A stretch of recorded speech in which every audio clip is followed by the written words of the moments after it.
Hey, what's up, tribe? Thanks for tuning in to another episode of the TFC Audio Project Down Under. This week I'm joined by Darren Fitzharris from Fitz Fitness, who is a Sydney-based functional trainer specialising in autism and intellectual disabilities. Throughout the episode, we talk through how he found his passion for working with people with disabilities, the importance of removing any assumptions about their capacity and assessing with an open mind, the power of task and play-based movement for optimising physical and mental function, and how switching to barefoot training has been game-changing for himself and his clients. This week's episode is brought to you by TFC Online Courses. We are super excited to announce our brand new Feet, Balance and Play online workshop officially launches this week. We captured the workshop while on our national tour a few months ago, and now we're stoked to be taking it online so that anyone who couldn't make it along to one of our in-person events can get all of the benefits. Structured like an online course, the TFC Workshop 2.0 is packed with all of the knowledge, tools, and training routines you need to help you restore and rewire your feet, hips, and ankles through play. We wanted to make this resource as accessible as possible, so for just $42, you'll get lifetime access. To check it out, head to courses.tfc-shopaus.com or use the link in our show notes.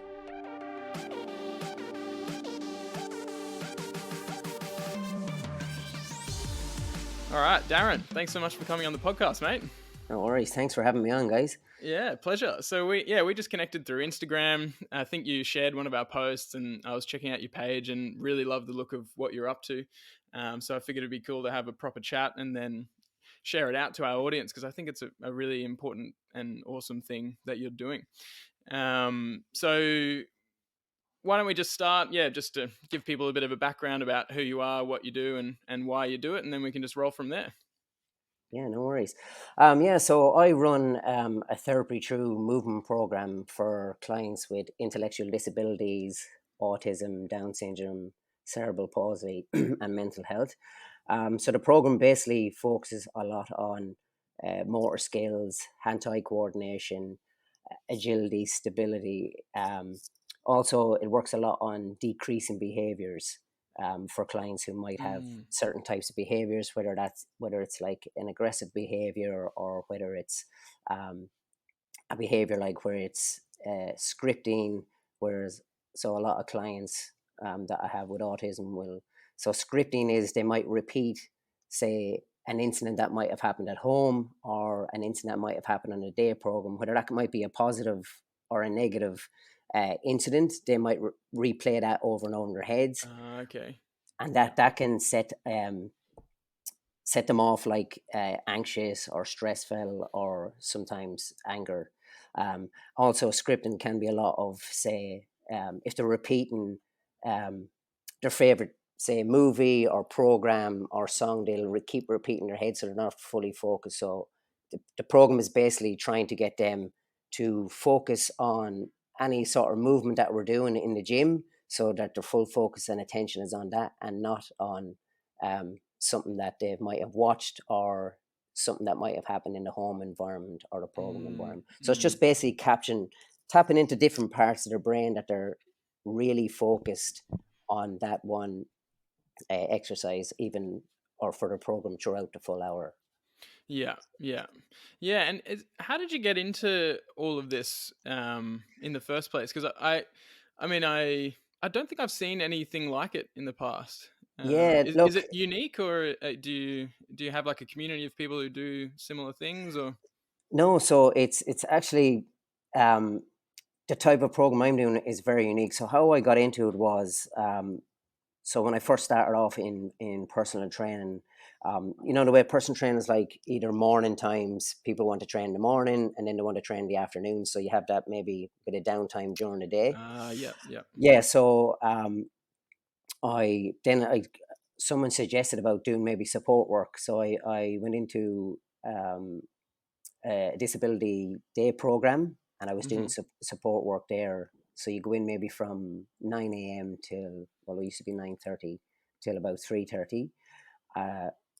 Be a support worker in a day program. So you might take them out on activities, or you might take them swimming to the beach, or to a pool. So I was in that for 10 or 11 years, but I always used to watch.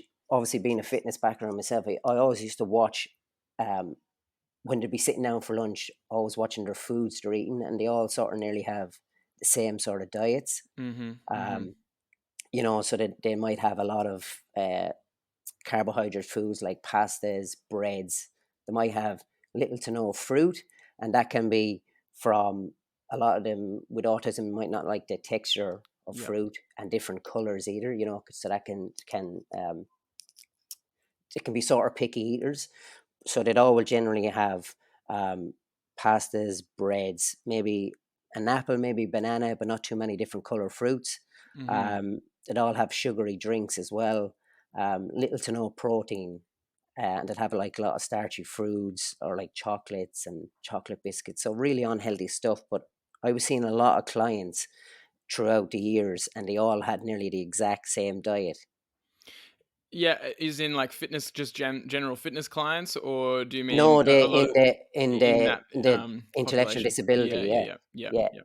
yeah. So I was always fascinated by that, and also uh, the fitness side of it. So I used to take them to the gym. Some of the groups would go to a gym and just a regular gym here in Sydney, and a lot of the clients used to get bored if they're sitting at a machine because there's no stimulation for them. So that's Yeah. where they would start replaying say incidents, because it might be if they're on a treadmill or they're on like any sort of like a leg press machine or something like that. If they could do it, that's where the boredom kicks in. Yeah, Ourselves, if we're on yeah, like a treadmill ourselves, your mind starts to wander because it's so monotonous. for sure, for sure. Because And you're it's looking just at, more obvious or more extreme in those yeah, cases. Yeah. exactly. So I was always thinking, right, there's no stimulation for them. It can cause behaviors. Plus, I was running around because some of the support staff I had with me didn't have any background in fitness, so I was running from client to client trying to keep them going and Yeah, motivated. yeah. And also, I found as well that when they're in a group together, they don't really sort of interact with each other. But Mm-hmm. also, they might while I was over there would say one client they would do the exercise, but the minute you move away from them, they'd lose motivation or they'd no interest really. Um, Yeah, yeah. so and how I really then got into the therapy through movement side of it was we took a group of them swimming one day to a swimming pool, and one of the clients, so he loves swimming, but he was getting overheated and he couldn't self-regulate. So when he gets overheated, he sort of gets stressed out and he will do a lot of self-harming. So he might hit himself in the head or might bite his hand a bit. And we were trying everything possible to try calm him down, and nothing was working. So all I said was, right, I got an empty plastic bottle, filled it up with water, and I said to him, I said, right, put this on your fist, make a fist, put it on a balance, and walk up and down the pool. So he did that, and that stopped it. That Wow. stopped the behavior. Like nothing else was working. We were like, me and other staff were like thinking, this is not going to stop. And even Yeah. though he was enjoying the swimming, it's too hot, and then his anxiety was exacerbating the heat. But I just said, right, put this on your fist, walk up and down, and that calmed it. So I said to myself from that day, I said, right, I need to design something to tap into other parts of the brain that they're focusing on, say, balancing something, and they're not Mm-hmm. focusing on being stressed out or anxiety. So it was from there, really, that's when I made up my mind. I need to now make it make a program that where they're coming in enjoying it. They're not getting bored. They don't have time like sitting at a machine to replay incidents. It's just capturing that focus that's decreasing those behaviors for them. Yeah. Yeah. Oh man, that's what a cool thing to come up Yeah. with. Yeah, That's it's just simple. Like a lot of my program is simple but effective movements. Like yeah. to to, to think up of that like an um yeah, it was just and to see him going from one heightened extreme to calm and having a great day after that was just amazing. It was like, right, have to tap into that. Yeah, yeah, absolutely. And I think there's a lot of crossover, I guess, between our philosophies and our methods, because we're obviously all about getting people focused and engaged on sort of more play-based and task-based and skill-based movements rather than just your monotonous sort of Yeah, foot exercises and, stand on one leg for as long as you can kind of thing, and actually making it fun, because that's what makes things sustainable and repeatable and makes people want to move. yeah, And you've just applied it to a population that is a bit more, I guess, traditionally more challenging to work with. definitely. And do you work mostly with kids or adults, or just a bit of both? Or All different ages, yeah, yeah, kids, adults, even older population as well. Um, so they come. I started off, say, in a gym or in a CrossFit gym in Maroubra, and so it was like wearing shoes. And how I got into the barefoot side of things is last year through lockdown, I opened up my own place mm, and I put out all soft mats on the floor for barefoot training. The soft mats, especially for sensory feedback through their feet. yeah, And yeah, so clients, a lot of clients with, say, autism or that, they like that sensory touch. So a lot of them will, if there's something soft or hard, they'll touch it. They might put it to their mouth to feel that sensory. So I designed all the sort of gym um, in that sense for sensory. mm, Um, so it's funny when you see them the first time coming onto the mats, because the majority of the time they're never in sort of their bare feet. They're always either wearing shoes or they might have socks on. Um, so it's a and sometimes being in bare feet can set them off as well because they don't like, say, the environment, whether that's walking on sand under their feet or even on hard ground. So a lot of them will keep their shoes on. They can't have that. It's too much sensory through their feet for it, yeah, yeah, you know. Um, but I'm finding that when they come in and they take the shoes off, as I was saying earlier, their feet start to function properly because the majority of the time the shoes that they wear are too big for them or can be too small, um, and a lot of time they have um, fallen arches or their toes are like either squashed together. So when they first come in and the first time they take off their shoes and they feel that sensory of the soft mat, it just, again, that relaxes them. You can see like some of the clients who, so I've verbal clients and non-verbal clients, and some of them who can verbalize it, they go, I've never felt this feeling through my feet ever. It's mm, just the minute they jump, like I might have them jumping over something, the minute they land, it sends that sensory up through their whole body from the feet, and it yeah, like calms them down as well, yeah, you know. yeah. It's that's an amazing thing, because the feet really are they really crave that sensation, but if they're not used to high levels of sensation, then it can be too much, even for people who don't necessarily have any kind of intellectual Yeah, disability or physical disability. yeah, But people will find, a lot of people who've spent many years in shoes, they'll be like, oh, I can't walk on that gravel, that hurts my feet so much. And now, for me, and I was the same probably, well, I know I was the same, walking on gravel would hurt, and then yeah, now my feet are like, oh, that feels really nice. yeah. I used to be the And same with yeah, years ago walking on sand. I never really liked it. I right, used to like, oh, but now I love it. Now yeah, I'll walk on it nearly every day. It yeah, feels so good. But at first, like years ago, I never really liked it. I was like, oh, yeah. it feels too weird. Yeah, and if you get a little bit of exposure to the right amount of sensation, like with soft mats, for instance, in bare feet, then it's like, oh, this feels pretty nice. And then over time, you could start to expose your body to more and more different Yes, things. But we do our motor systems, or our movement systems, really do rely on the appropriate level of sensation, sensory input, in order to function optimally. And so yeah, you're right, people who are constantly blocking their sensory input through their feet are not going to have the right movement outputs, like, arch control and balance and stability, and all of these really yeah. important things. Definitely, and it's that's really big and important for um, clients and people with intellectual disabilities and autism, and it's because it's the same with, like as I was saying, with the foods that they don't like some of the sensation and taste of food, so that's why they'll generally stay away from the healthier type of foods. It's the same with sensory through their feet. a lot of them, it can be too much sensory overload for them that can Mm-hmm. really stress them out and cause aggressive behaviors or cause a bit of a meltdown. Um, like sometimes I'll have parents who'll say, "Oh, my son or daughter won't take their shoes off, so I don't know if they'll be able to come to the program to do it." But I'm always like, just bring them in and we can work on it slowly. Yeah. You know, Yeah. I think the more they avoid it, I think the harder it is going to be for them to change. But I think the more we can work on it slowly or introduce it, it's going to be better for them. It's going to keep them calmer as well throughout the day, and even when they go home. You Yeah. know, if they're at home and it can be an environment where they're walking on carpet at home and not always in their shoes, you know, that can help a lot with what I'm finding out a lot with decreasing sort of anxieties, behaviors as well.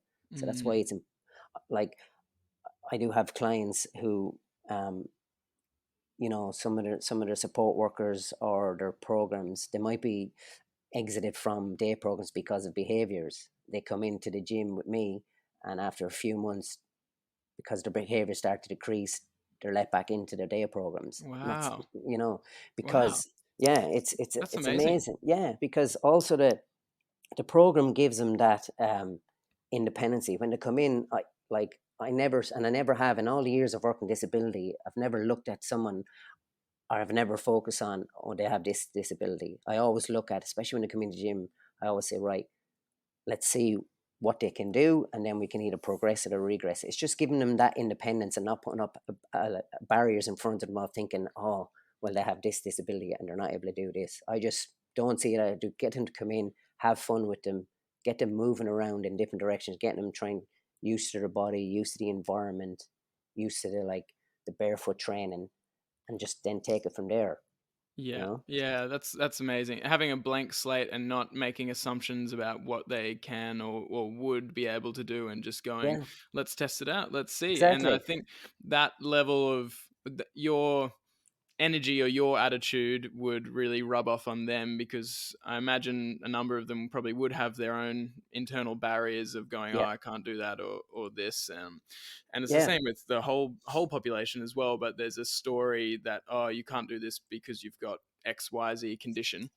yeah, And when someone goes, oh, are we sure you can't do that? Let's test it out. And then it completely changes the whole attitude or the whole narrative yes. behind, And the mindset, yeah. what they can do. It's Yeah. it yeah, it's like another client that came in last year, or maybe it was a year before.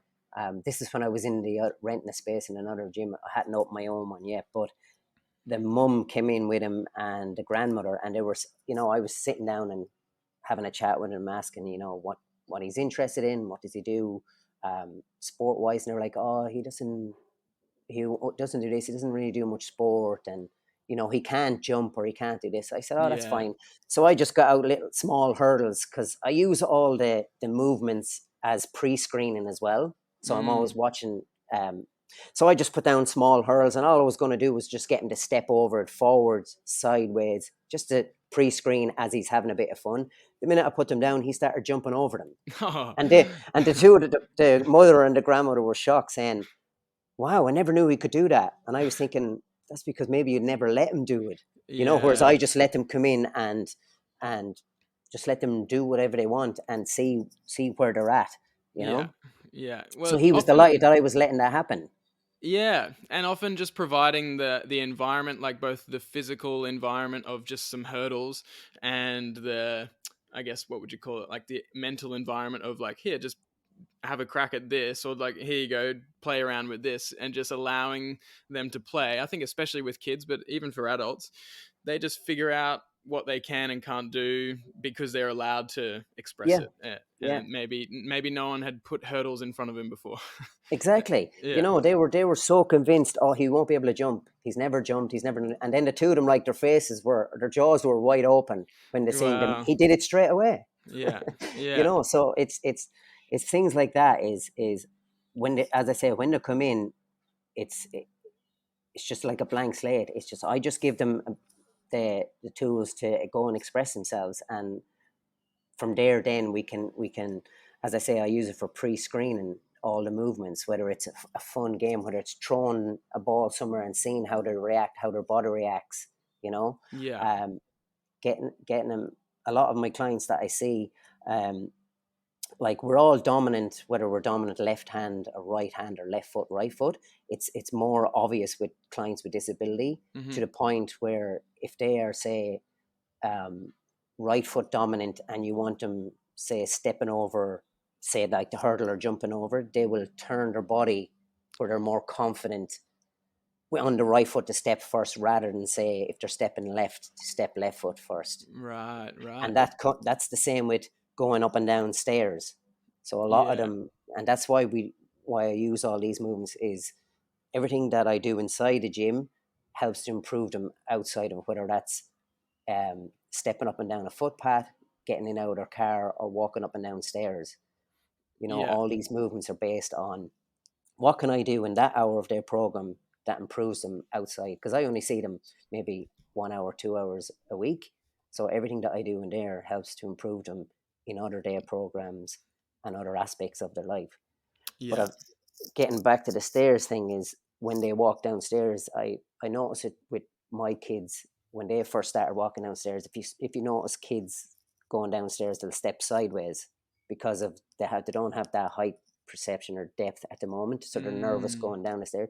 So it's the same with a lot of clients with intellectual disabilities and autism, that they'll all go down sort of sideways stepping, and they'll step one foot and they'll put the second foot on the same step, whereas I'm trying to teach them going 1 foot on each step, you know. Yeah. But it's building that confidence. When they get confidence moving in the gym, they start getting confidence going up and down stairs as well, and getting up and down footpaths.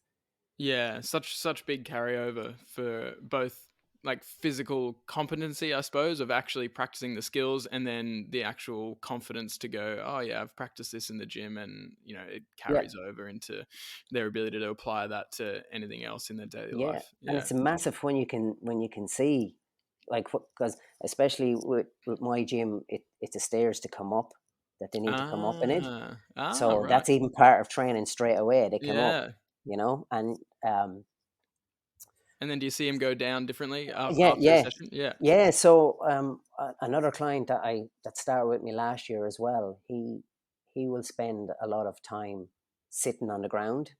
You know, even in day programs, it's hard to get him up and moving. He'll sit in the ground.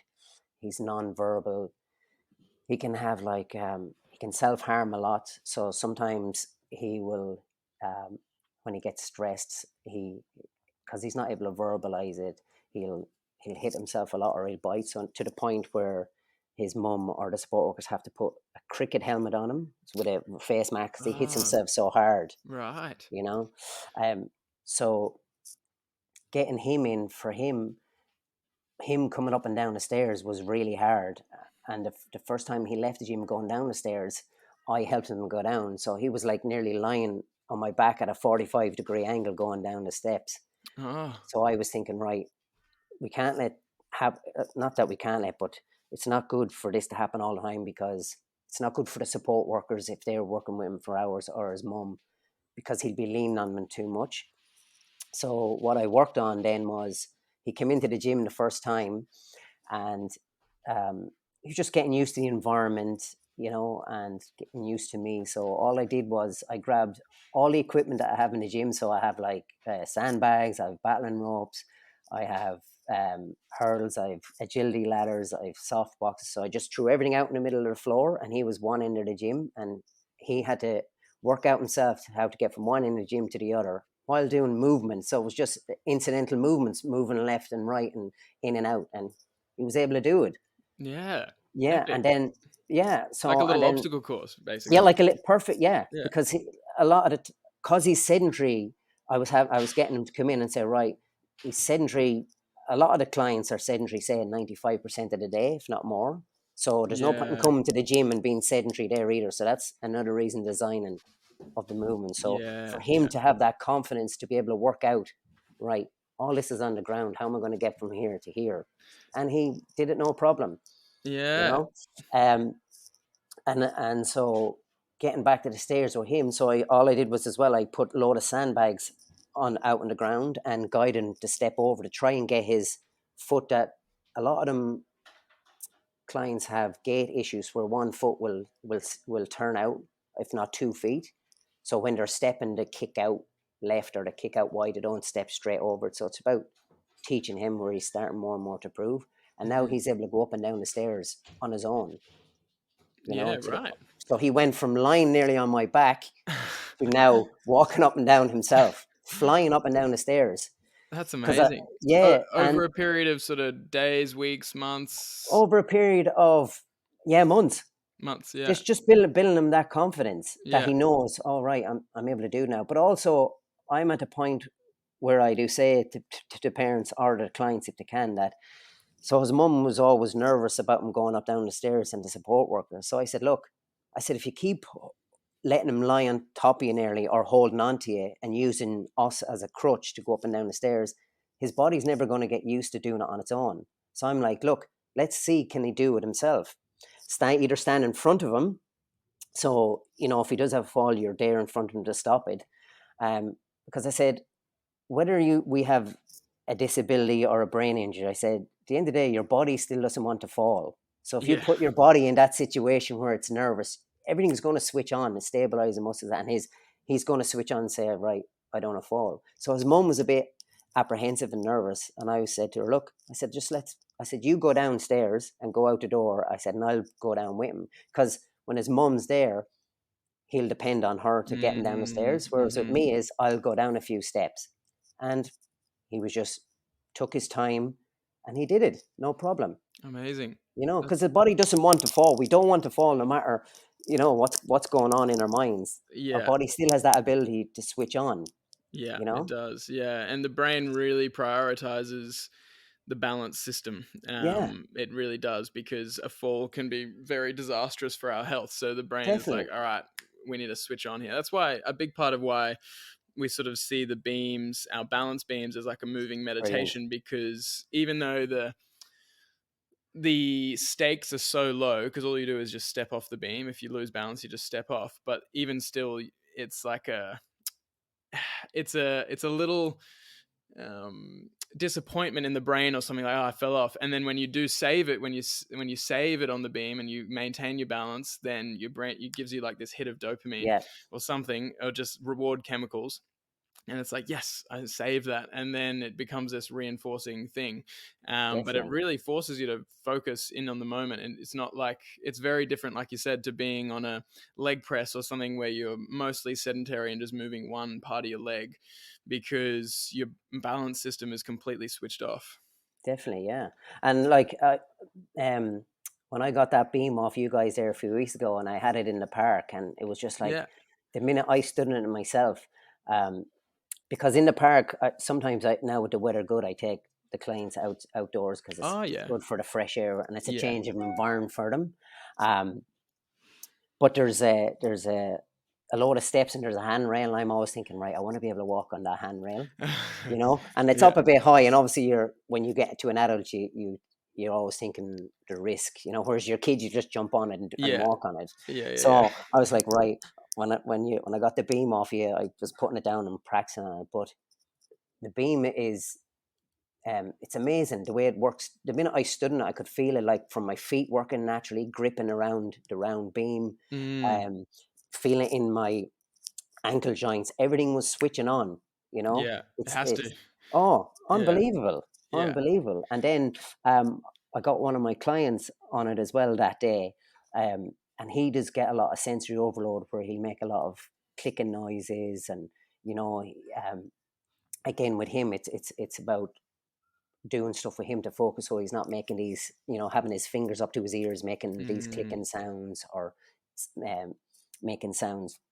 He's nonverbal as well, but I had him on it, and he was just holding onto my shoulder a small bit, and he loved it. But it kept him focused as well. He doesn't, it stopped him having that stimming, that's called, when they have little quirky things that they do. They call that stimming. Did you say as in stimulating, or is it? Yeah, so else? Stimming for them could be making a noise or moving their fingers fast. you Like to know, or provide, them. is it to do with providing stimulation? Yes, yeah, Yeah, yeah, yeah, keeping yeah, them calm, you know. So they yeah, might make like a ticking noise and with their teeth, they might grind their teeth a lot, you know. yeah, So a few yeah, of my clients will during the session you'll hear them grinding their teeth, yeah, you know. That's like a stimming. But yeah. yeah, when I got him on the beam, he was loving it. It's like all the stimulation he needed pretty Yeah, much, yeah, and it's yeah. probably really what the brain A- wanted. And Yeah. definitely for him because he has fallen arches, so he's flat feet. So to see his feet wrap around the round beam, it's like Mm, it's brilliant. But mm. and but also as well as that, it's keeping his mind focused on because I was getting him. I have a video, but I'll put it up. So I was getting him to like walk forward on it, and then he had to like hang one foot over and kick his foot out to the left and kick it behind him. All Yeah, movements that he's not too used to doing. yeah. But he was like he stayed enough for ages, but it captured his focus, which was Mm, great, you know, and mm. great for his feet. Yeah, that's such a it's such a big part of it is like it just forces you into the present moment and you can't really be thinking about anything else or even doing anything else with your hands because everything is Yeah, just going into maintaining your balance. naturally Um, just switches on your body, and for someone with like with autism or a disability, for that to happen, like when we do it, and as you were saying about the endorphins and how good it makes you feel, well, for someone with autism or any intellectual disability or disability, it's like 100 times better. And yeah, that can have right. a great effect throughout the day, or they can have a great effect for the rest of the week because they might replay that thinking, oh, I did this and this made me feel so good, you Yeah. know. It has the, like movement for the program I have has the power to make someone's a client's day or make their week, or it can have a negative effect, you know, because they can't regulate um, if something happens negatively where we can, you know, you might think, oh, for the whole day, you're like thinking about, say, something that didn't go right during the day. And then we can eventually get over that. Mm, Whereas some of my clients, that can go on for a long, long time, yeah, you know. yeah. So when they come in, it's about having a positive experience. And then that would, they would bring that positive experience home to their family environment, Yeah. you I think know. that's such a cool example or illustration of how the mind and body are so connected and so inseparable. Like I think traditionally people see intellectual disabilities as just intellectual disabilities or just to do with the brain and the Yeah, mind, or physical disabilities just to do with the body. yeah, But obviously, that's a great example of how tuning in focus actually makes a big difference to the physical body, and putting stimulation and sensation and challenge through the physical body has a big difference on the outcome of absolutely, what's going on intellectually and what's going on from like the behavior point of view, like you was talking about. absolutely, um, yeah. and I think it's quite missed, or it seems to be often quite missed, like in disability care. Like I know there are plenty of people who do physical things with people with disabilities, but I think more of that play-based or task-based approach is so important, for obviously for people with disabilities, but also just for everyone, 100%, yeah, um, because yeah, it just has such a big carryover, and it is really how the human body should be working. It's not We're not built to be just isolating one thing on a machine or just doing one like push-up exercise or something like that. It's problem solving really when it gets definitely, down yeah, to it. And when you solve problems, you feel really good because you're like, oh, that was a problem and I figured it out. exactly. And that's what the program is about as well. It's all about problem solving in the gym, and for them to solve the problem, you know. So Mm, it's for them to be able to follow instruction. So a yeah. lot of parents will say to me, so when they come in, it's an independent program, and I just want it to be myself and the client, um, because then it gives them a bit of normalcy, you know what I mean? So um, it makes them feel like, because a lot of programs they go to say parents might be there or support workers are always standing over Mm, them, whereas in hmm. me, I wanted to be independent, and more and more when it's a one-on-one, they come out themselves. if you know Yeah. what I mean. So Yeah. you can see their true personality, you know. Um, but Because they're with their parents or their support workers, they're with them all the time, and they probably yes, have certain habits and behaviors that are exactly, exacerbated by being with the same people. 100%. Yeah. Whereas when they're with me and it's their program and they get to, you know, choose some of the movements, or they know some of the movements what's coming up. It's just giving them that independence to think, well, this is for me. This is my time. Mm. But the point I was making was when parents first come in, I might let them stay for 1 or 2 sessions just so until the client gets used to the environment, gets used to me. Yeah. But a lot of the parents are like, wow, I never knew he could follow so many instructions. Because I will have them going through an agility ladder and they might have to bounce something while walking through it. And I use that as well for pre-screening, because they might be able to step through the agility ladder moving left, right, forward, backwards. But the minute I add in an external environment, say like a ball or something, that's where you can see all the imbalances happening in the body. Mm. Because when they have to work, okay, I have to work bouncing and stepping at the same time. That's where sometimes it's as I say, the body starts moving in different directions, or you can see the gait issues really coming out more when an external environment comes in. So by more practicing on that, where they have to bounce, step forward, step backwards, step sideways, as well as bounce something, that's where they sometimes will struggle. But we work on that as well, you know. Yeah. But it has a massive effect. Then they're so fully focused, and these might be some clients who might have, as I say, some aggressive behaviors. Now, a lot of people might see aggressive behaviors as oh well, you know, they're always aggressive, but the majority of the time it's just that um, the aggressive behaviors are from they're non-verbal, or they're not able to express themselves, or Mm. boredom. Like a lot of the Mm. times when I worked in the day programs, a lot of the time it's they were very bored. Whereas me with the fitness background, I used to get them out and we'd go for long walks, or you know, they need that stimulation. The boredom is when behaviors can start. You know, whether that's good behaviors or self-harm behaviors, or so when they come into me, they're physically and mentally challenged, and that decreases their behaviors. Yeah. Yeah. And you find, and you've obviously found, like you said, that over time has a big carryover, like their behaviors decrease in their daily life, like not only when they're doing Yeah, the massively. program with you, but supporters Um, and carers and parents will report that yeah, basically. I Yeah. always get feedback saying that, you know, I don't know what you're doing in there, but you know, this uh, this guy or this girl is their behaviors have totally changed when they go home.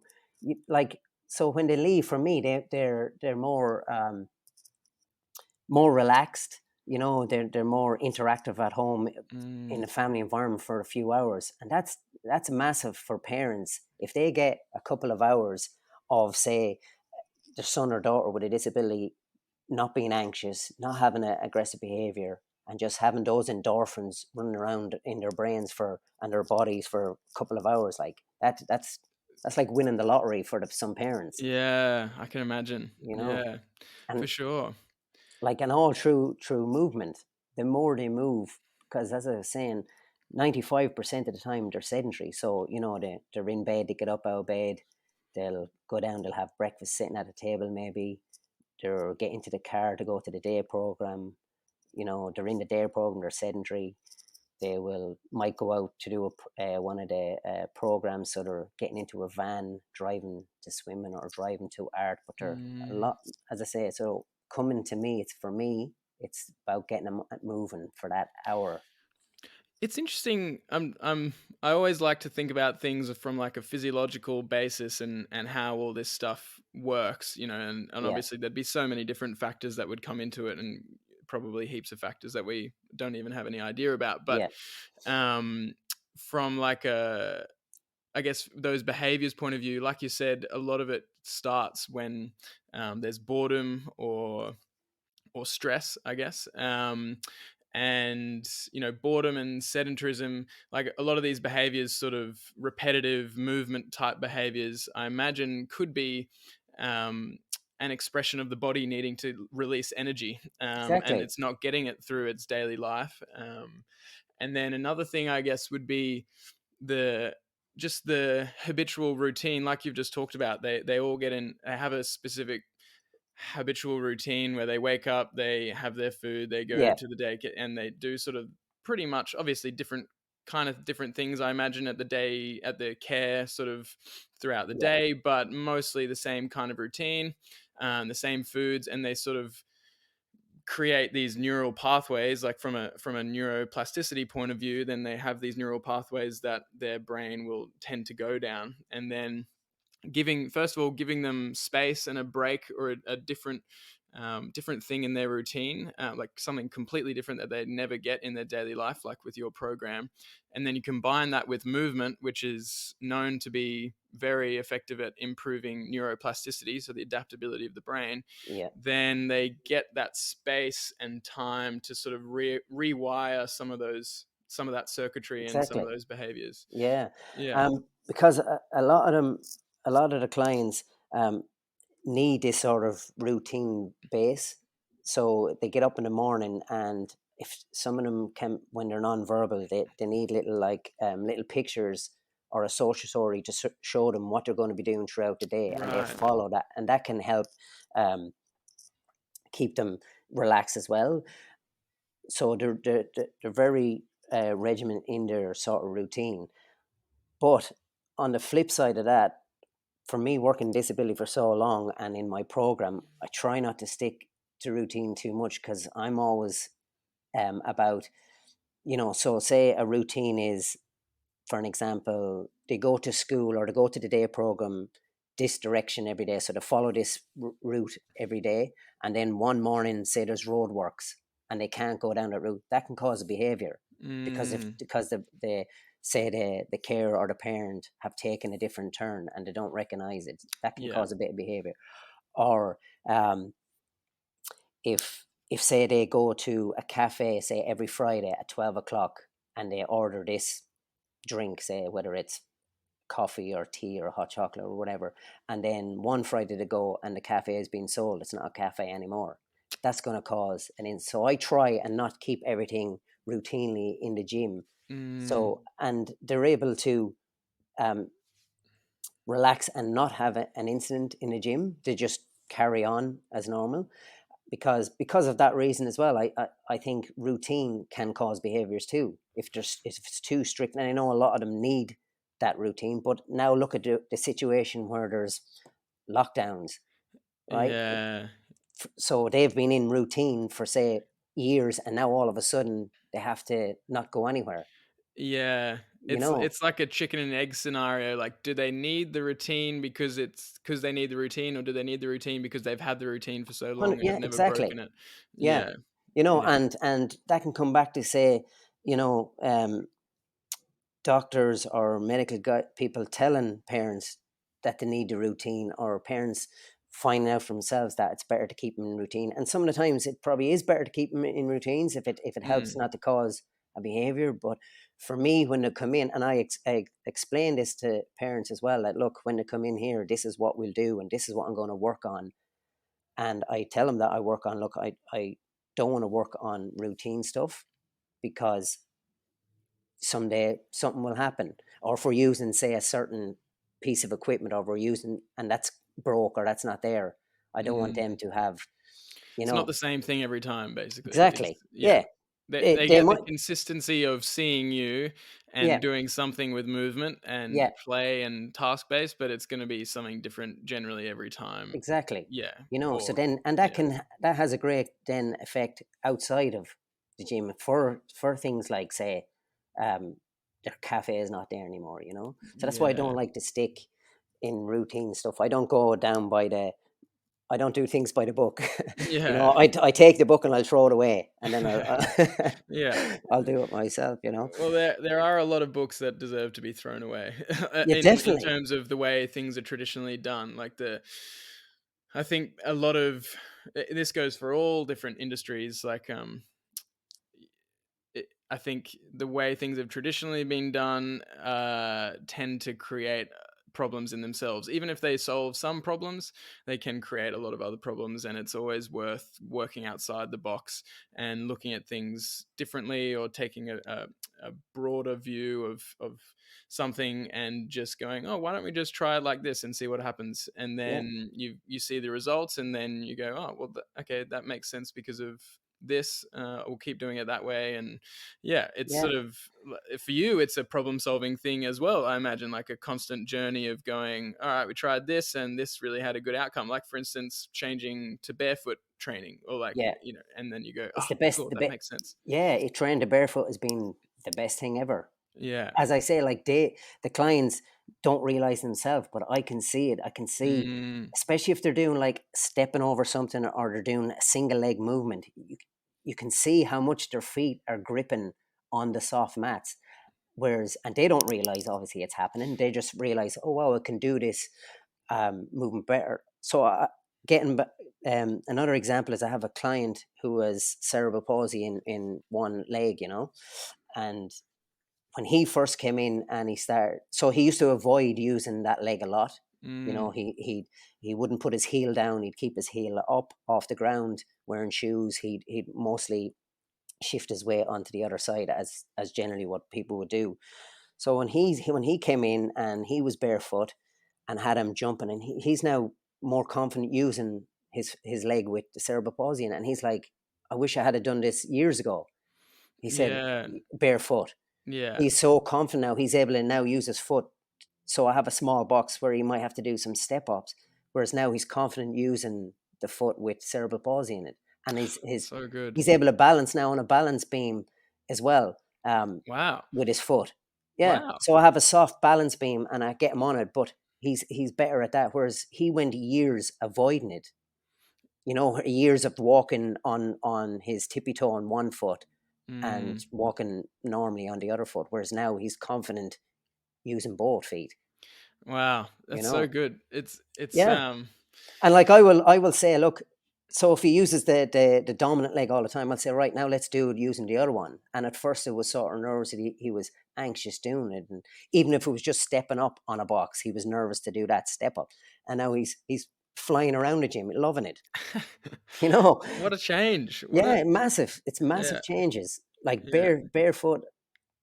I think everyone should throw away shoes, no matter ability or disability, and everyone should be in their bare feet. It's the outcomes it can have for your whole body. It's amazing. Yeah. And have you found a lot of clients have taken that home with them as well? Like they'll go barefoot a lot more at home, or no, I think they're like it's like when they come in to me, they think, oh, okay, I'm going to be in my bare feet. Now, some of them love not having shoes on, but the majority of them are just barefoot with me, and then they'll put their shoes on and they're stuck in that. But at least it's better than nothing. Yeah, exactly. And if for that hour, as I say, it has a massive impact for them. Same with I've another client who I will go to his house. So he had a massive brain injury, to the point where he has to be peg fed. He needs he always needs a couple of carers with him, so he can't walk on his own. He can't stand up on his own. He needs splints on his feet as well. So he needs like a harness around him to move him. But so he has different physios, he has different OTs, and they're all like structured and by the book. So I'll come in and I like make it relaxing for him. I'm always taking his shoes off bare feet, because even though a lot of his body sort of seizing up because he's not using it enough with the brain injury as well, and and especially with his feet. I actually brought him some toe spacers last week and put them on him just to spread out his feet for when he's standing, and it does make a difference to him as well. But even with him and a massive brain injury he has, I will still get him standing up. And so I used to stand him up against the wall, and I'd stand to the side and I say, right, I'm going to push you sideways. I said, you need to stop me from doing it. Now, generally, when he's up against the wall and that will happen, he will just fall over. But he's able to, by me telling him, he's able to switch his body on, that when I put my hand on his shoulder to move him, his body switch on, it doesn't move. Yeah. Whereas Yeah. everywhere else, he needs help to be moved around with his harness, or he's just going to collapse on the floor. Yeah. So we worked on that, and he had a few handrails put around the house since his accident. And so what I did was I brought him over to one of the handrails, and I said, grip onto that. So he wasn't able to grip it good, as like his grip strength is not great. So I said to him, look, I said, imagine you're trying to rip that handrail off the wall, and that switched his whole body on. Wow. So he was able to hold himself up. He was also then able to go down into a squat position and hold a squat by holding onto that handrail. Yeah. Whereas generally anything he'd grip, he'd just lose his grip. So about a month ago, I went over to his house and I had him standing up. And what I used to do was I'd say to him, right, lean your weight to the left side. So he was able to lean himself over. I said, now to the right side. So I said, right, getting back to when I said to you before about nobody's body wants to fall if it switches on. So I just said to him, right, I said, I'm going to let go in 5 seconds. Said, you need to be able to hold yourself up. So I would tip him to a point where it gets the center point of his body, that I feel that his body's now switched on. So I'd say, right, I'm letting go in 5, 4, 3, 2, 1. I'd let go, and he was able to hold himself standing. And he'd never done that. So for the whole 45 minutes of that session, he was standing on his own. Amazing. First time ever. Yeah. In bare feet. In bare feet. Yeah. First time, yeah, because I don't like him having the shoes on at all. And also it connects better. He's more connected to the ground, and his feet start working. But 45 minutes on and off, he was able to hold himself up because of that threat of his body going to fall. Yeah. You know, whereas me, I'll just try. Like his parents are like, his father will say, he says, it's amazing what you do. Like, it's simple but effective. I said, that's what I said, you don't need to spend thousands of dollars on equipment firm. I said, your body needs to move. I said, whether it has a brain injury or whether it doesn't, or whether it's a disability, I said, your body needs to be moving, or your body will all switch on. I said, his body doesn't want to fall. Yeah. I said, you don't want him to fall either. I said, no, I don't. But I said, unless you put him into that frightening position for his body, I said, it's never going to like rewire itself from the brain back to the feet after that brain injury, unless it's put into these. And this is what I believe anyway. It doesn't have the impetus. It doesn't have like the need. Unless you give it the need, it won't do it, because that's just the conservation of energy basically. The body doesn't want to do it unless it has to. And now I'll put him sitting on a Swiss ball, so when I come in, he might be in his chair, and you know, it's from the injury and being in, he was in bed for like months in the hospital, and you know, from his injury, so his posture is not great. So you know, his neck, his head will be always down, so I'm trying to get him to get his head up, and even moving his head, turning his head left and right, it's massive for him, but he needs to be doing it. So now I have him sitting on a Swiss ball, and I'll hold him at the shoulders behind, but I'll say to him, right, in 5 seconds, I'm going to let go.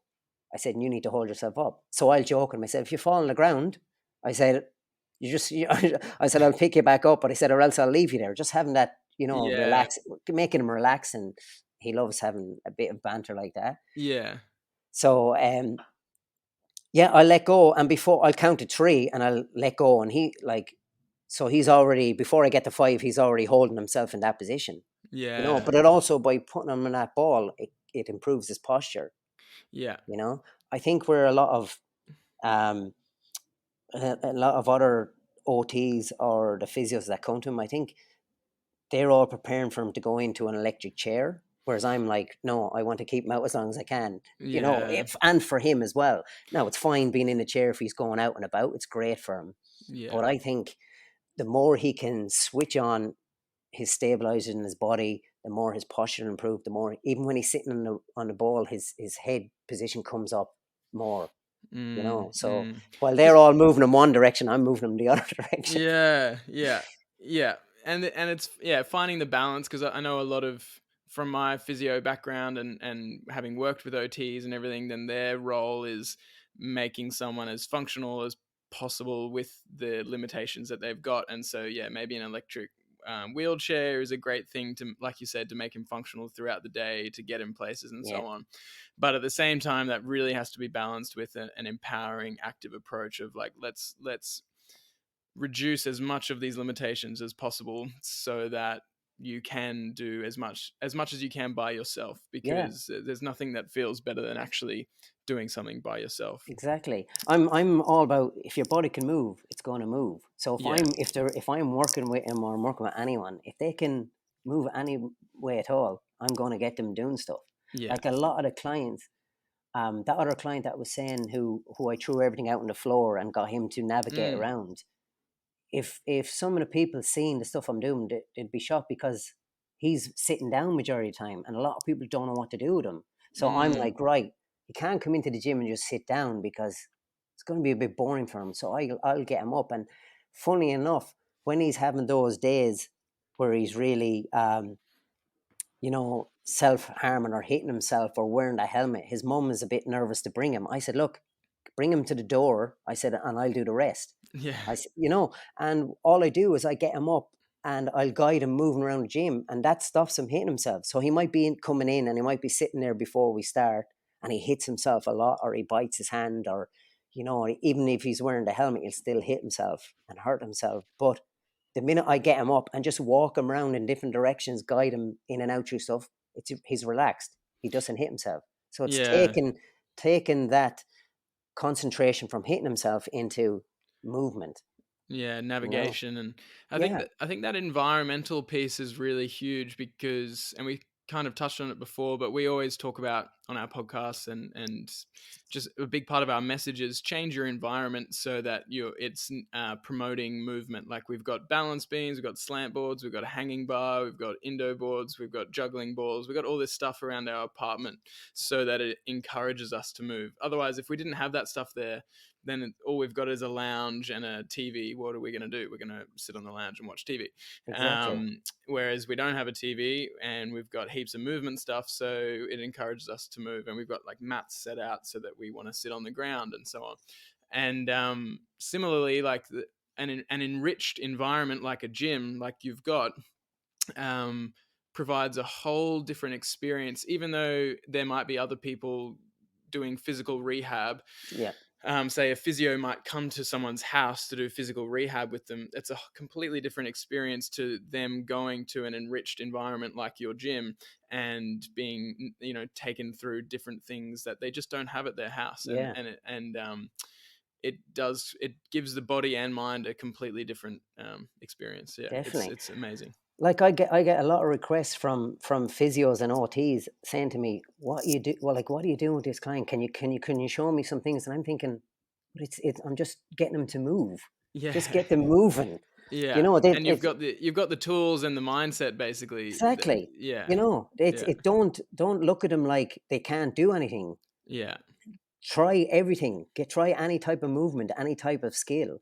Yeah. Like a lot of time they would say that some with autism can't concentrate for like more than 5 minutes. I had one girl um, who had autism and aggressive behaviors, and I had her concentrating for 15 minutes. What all I did was I got her lying down on the ground. I was teaching like a Turkish get up with a body Oh, weight yeah. Yeah. movement, just that movement, right? Because it takes a lot of um,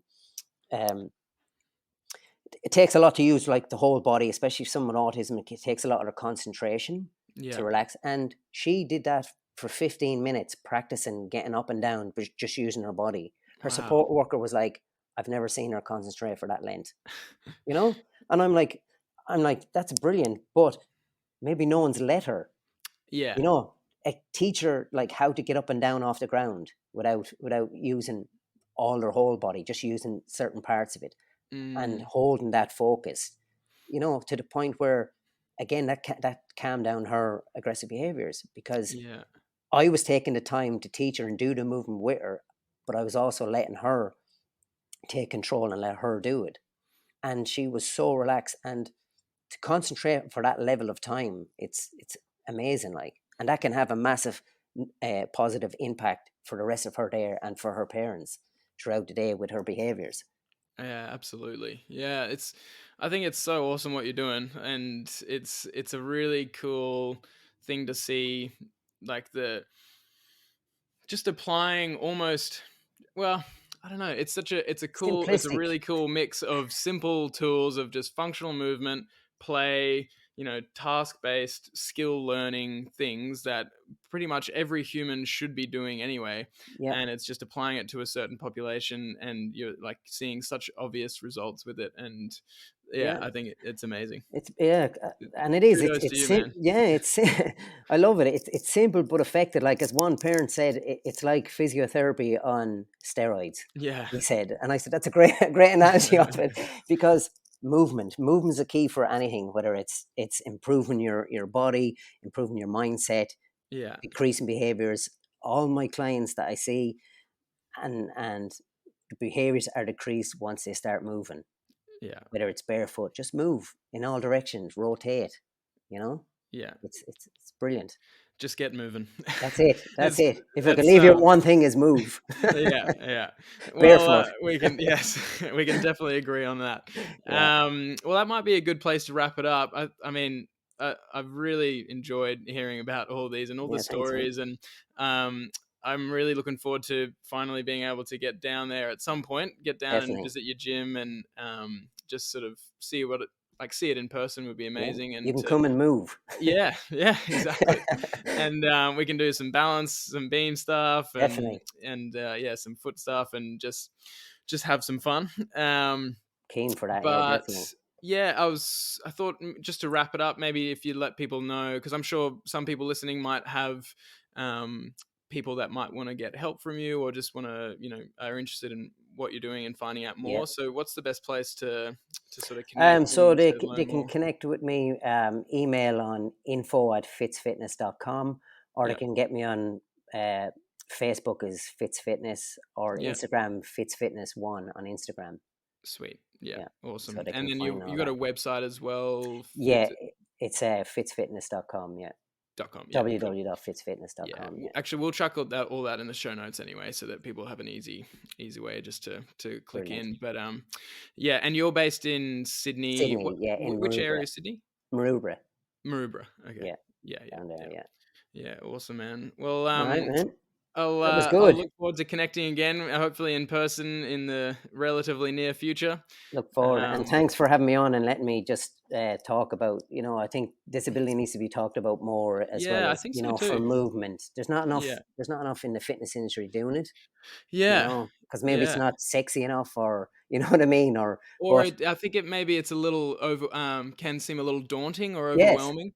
yeah, But I think it's a huge space that definitely needs to be navigated, and you're obviously leading the way 100%. in It'll in a big improve you as way. a trainer, because the more you watch how their body moves, and then you can take that into other parts of the fitness industry as well. So it just, Yeah. it improves your mindset.